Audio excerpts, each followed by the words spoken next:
Physics का पहला part है प्रकाश का प्रवर्तन और अपवर्तन।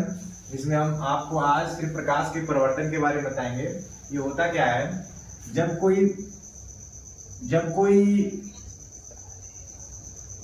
प्रकाश जो होगा किसी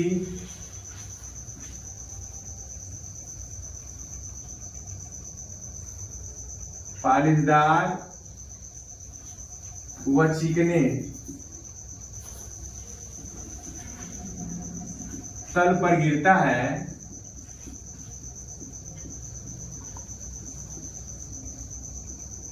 और उसी माध्यम में वापस लौट आता है,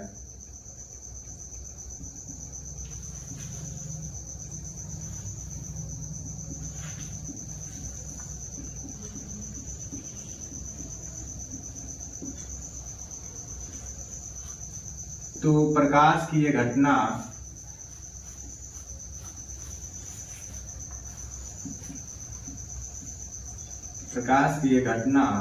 प्रकाश का प्रवर्तन कहलाती है।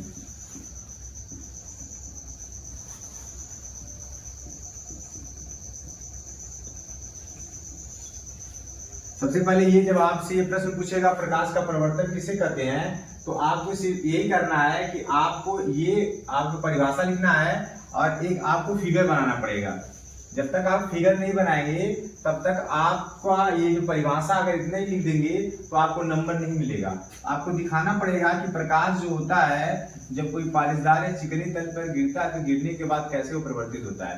तो आप ऐसे एक चिकना तल बनाएंगे, एक तरफ कलई करेंगे। ये आपका हो गया दर्पण। मान लीजिए दर्पण पर जब कोई श्वेत प्रकाश आएगा, गिरेगा, गिरने के बाद क्या होगा, गिरने के बाद परिवर्तित हो जाता है। यानी जब कोई श्वेत प्रकाश, देखिए यहाँ जब कोई प्रकाश किसी पालिशदार व चिकने तल पर, ये प्रकाश है, आ रहा है, गिर रहा है, गिरने के बाद क्या आ रहा है, उसी माध्यम में वापस लौट जाता है, गिरने के बाद उसी माध्यम में वापस लौट गया, तो प्रकाश की ये जो घटना है ये प्रकाश का प्रवर्तन कहलाती है। तो जो ये फिगर बनाए उसी के हिसाब से आपको परिभाषा लिखना भी पड़ेगा। और आप क्या करेंगे, यहाँ पे जो किरण आ रही है उस किरण को क्या कहते हैं, आपतित किरण। जो प्रकाश की किरण आ रही है उसको हम क्या बोलते हैं, आपतित किरण। गिरने के बाद जब वो क्या हो रही है, परिवर्तित हो रही है। यानी जब आप क्या पढ़ रहे हैं, परावर्तन पढ़ रहे हैं, यानी परावर्तन में क्या हो जाएगी, प्रवर्तित होगी। परावर्तन में आप क्या पढ़ रहे हैं, प्रवर्तन पढ़ रहे हैं तो होगी परिवर्तित किरण होगी। जब कोई प्रकाश, अब ये क्या करेगा, इसके दो भागों में ये बांटता है। ये जो होगा आपके दो भागों में बांटेगा। ये यहाँ पे कोण बनाएंगे, दो कोण बनेगा। आपतित किरण है तो कौन सा कोण होगा, आपतन कोण होगा। ये आपका होगा आपतन कोण। और दूसरा जो होगा ये प्रवर्तित किरण होगा तो कौन सा कोण होगा, प्रवर्तन कोण। ये आपका हो जाएगा प्रवर्तन कोण। तो इस तरीके से आप एक दर्पण बनाएंगे। इस दर्पण को ये भी समझ लीजिए, यानी कि आप क्या करेंगे, आप फिर से परिभाषा देखिए। प्रकाश का जब प्रवर्तन पूछेगा तो आप लिखेंगे जब कोई प्रकाश किसी पालिशदार व चिकने तल पर गिरता है और उसी माध्यम में वापस लौट जाता है तो प्रकाश की ये घटना प्रकाश का प्रवर्तन कहलाती है। फिर ये फिगर आप बनाएंगे। अब इसके लिखेंगे दो नियम होते हैं। इसके कितने नियम होते हैं, इसके दो नियम होते हैं। इसके दो नियम होते हैं।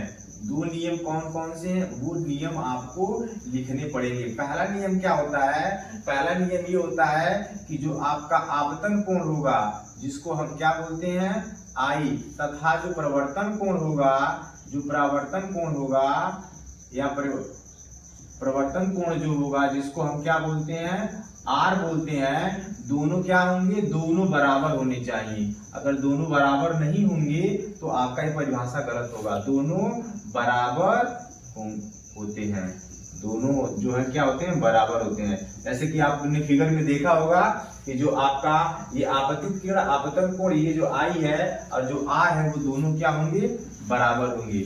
और दूसरा आप देखेंगे, दूसरा नियम क्या होता है, यहाँ पे लिख रहे हैं। दूसरा नियम क्या होता है, यहाँ पे दूसरा नियम ये होता है जो आपकी आपतित किरण होगी, आपतित किरण।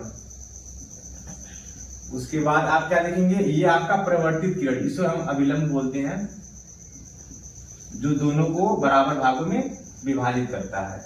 ये आपकी आपतित किरण हो गई, ये आपके क्या हो जाएगी, प्रवर्तित किरण। आपतित किरण, परिवर्तित किरण, उसके बाद आप क्या देखेंगे, अभिलंब, अभिलंब, अभिलंब। तीनों जो होंगे एक ही तल पर होंगे, एक ही तल पर या एक ही तल में होंगे। ये आपके दो नियम होते हैं। प्रकाश के परिवर्तन का दो नियम होता है। फिर से देखिए, अगर आपतित किरण किसे कहते हैं, जो प्रकाश किसी पालीदार चिकने तल पर आता है उसे आपतित किरण कहते हैं। परिवर्तित किरण आपसे पूछ दिया, यानी गिरने के बाद, यानी जो प्रकाश किरण किसी पालीदार चिकने तल पर गिरने के बाद अपने मार्ग से यानी बदलती यानी परिवर्तित होती है, उसको हम परिवर्तित किरण कहते हैं।